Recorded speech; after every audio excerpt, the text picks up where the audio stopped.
కాకినాడ జిల్లాలో మత్స్యకారులు ఒక్కసారిగా ఆందోళనకు దిగారు. ఉప్పాడ కొత్తపల్లి మండలం కొనపపేటలో సంప్రదాయ మత్స్యకారులు ఆందోళనకు రోడ్డుపై బైఠాయించి నిరసన తెలపడంతో వాహనదారులకు తీవ్ర అంతరాయం ఏర్పడింది.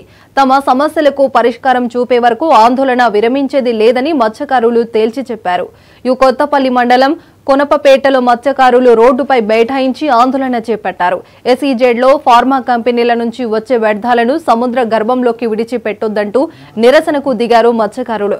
ఇక తక్షణమే పైపు లైన్లను తొలగించి తమకు న్యాయం చేయాలంటూ రోడ్డుపై బోట్ని అడ్డంగా పెట్టారు. కాకినాడ నుంచి అద్దరిపేట వెళ్లే బీచ్ రోడ్డుపై నిరసనకారుల ఆందోళన కొనసాగుతుంది.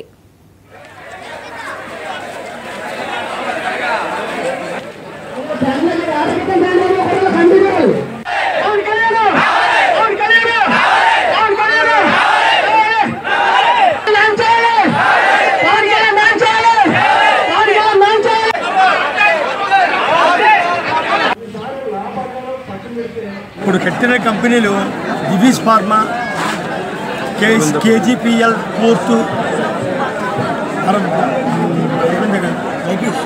లైఫీస్ ఫార్మా, ఈ మూడు కంపెనీలు ఒకటి పోర్టు, 2 కంపెనీలు.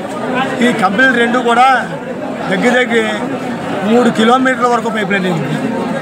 ఈ కంపెనీల నుంచి వచ్చే వ్యర్థాలన్నీ కూడా డ్రగ్స్ కంపెనీలు కదా, వచ్చే వ్యర్థాలన్నీ సముద్రంలో కలవడం వల్ల మాకు రమారమి సంవత్సరం నుంచి పోట్లు ఎక్కడ పోయించారు.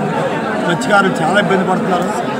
ఈ సంపద లేక, అక్కడ ఉన్నటువంటి మత్స్యలు లేక, పోట్లు లేక మత్స్యకారులందరూ కూడా చాలా ఇబ్బంది పడుతున్నారు. దాని మీద మేము ముందు ఉద్యమం చేశాం సార్. ఆ ఉద్యమం మేము ఎలక్షన్ ముందు చేయడం వల్ల 10 రోజులు చేసాం. ఎలక్షన్ కోడ్ వచ్చిందని ఆ రోజు ఆపడం జరిగింది. దాంట్లో ఆర్డీఓ గారు, కిషోర్ గారి ద్వారా అప్పుడు శుక్ల గారు, కలెక్టర్ గారు కమిటీ వేశారు సార్. ఆ కమిటీలో ఆర్డీఓ గారు, ఫిషరీస్, రెండవది అంటే ఫారెస్ట్ డిపార్ట్మెంటు, అలా 7 కమిటీ వేశారు. ఆ 7 కూడా చెక్ చేయడం జరిగింది. కానీ మాకు న్యాయం జరుగుతుంది అనుకున్నాం సార్.